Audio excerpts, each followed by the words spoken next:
কাকে? আমার গরুকে তিনি আর পড়াবেন না বাবা। মনে মনে সিদ্ধান্ত নিলেন। জগন্নাথকে বললেন, দেখো আর পড়িয়ে শুনিয়ে কাজ নেই, কেননা বড় ছেলেকে এত পড়াশোনা করালাম, যেই বিয়ের কথা উঠলো শাস্ত্র পড়েছে বলে ও সংসার ত্যাগ করে চলে গেল, আমাদেরকে দুঃখের সাগরে ভাসিয়ে। কেমন এই ছেলেকে আমি পড়াবো না। এদিকে গৌর কি করে? পড়াশোনা করালেন না, মূর্খের মতো আচরণ করে। পড়াশোনা না করলে কেমন হয়? মূর্খ, তেমনি মূর্খের মতো আচরণ করে। একদিন কি করেছে না, বিষ্ণুর অন্ন যে রন্ধন হতো যে হাঁড়িগুলোতে, জানেন আগেকার দিনে ভগবানের যে ভোগ রান্না হতো মাটির হাঁড়িতে রান্না হতো, সেগুলো ফেলে দেওয়া হতো কখন না, অশুচি হলে। যেমন ধরুন গ্রহণ লাগলো, সেই মাটির দ্রব্যগুলোকে ফেলে দেওয়া হতো। কেমন? আর কি হতো না, কেউ ছুঁয়ে দিলে সেগুলোকে ফেলে দেওয়া হতো।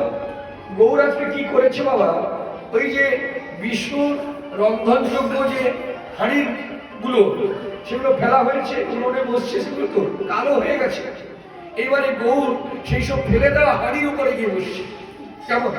দিয়ে কি করেছে, ওই যে হাঁড়ির পেছনে যে কালো রয়েছে না, সেগুলো সর্ব অঙ্গে মেখেছে বাবা। কেমন? মেখে নিয়ে বসছে। সময় হয়েছে? সর্ব অঙ্গে মেখে নিয়ে বসছে। এবারে মা বলছেন তুই চলে আয়। আমরা যেমন বলি না যে অশুচি হাঁড়িগুলো আলাদা জায়গায় ফেলে দিয়ে আসি, ছুতো হাঁড়ি বলি, তাই না? তেমনি ভাবে মা বলছেন, দেখো দেখো ছেলের কাণ্ড দেখো, এইসব হাঁড়ির উপরে বসছে, এগুলো ছুলে স্নান করতে হয়। কেমন?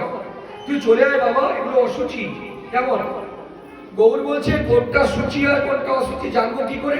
তোমরা তো আমাকে পড়ালে না, পড়াশোনা করলে তো জানতাম কোনটাকে সূচি বলে আর কোনটাকে অশুচি বলে। তোমরা কি করলে না, আমাকে তো পড়ালে না, দাদা সন্ন্যাসী হয়ে গেল বলে আমাকে আর পড়ালে না বাবা। তাহলে আমি জানবো কি করে? কেমন? আমার তো জানার কোনো উপায় নেই যে কোনটাকে সূচি বলে কোনটাকে অশুচি বলে। কেমন? মা বলছে তুই নেমে আয়। না আমি নামতে পারি, তোমরা আমাকে পড়াবে বলো, তোমরা আমাকে গ্রুপ নিয়ে পাঠাবে বলো, তবে আমি নামবো।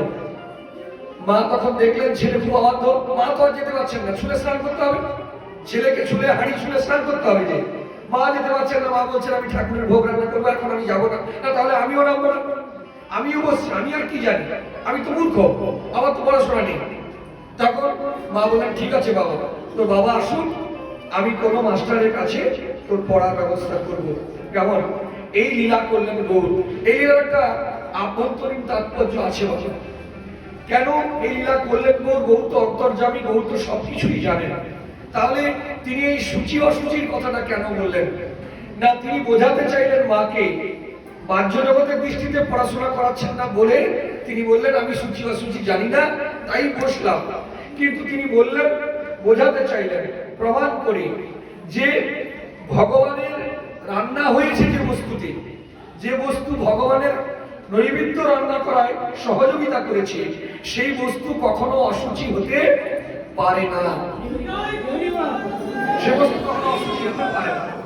ভগবানের ভোগ আরতি হবে না, খনি বিশ্রাম নিচ্ছি, এরপরে আমরা এই প্রসঙ্গ দিয়ে পরবর্তী প্রসঙ্গে যাবো। জয় জয়।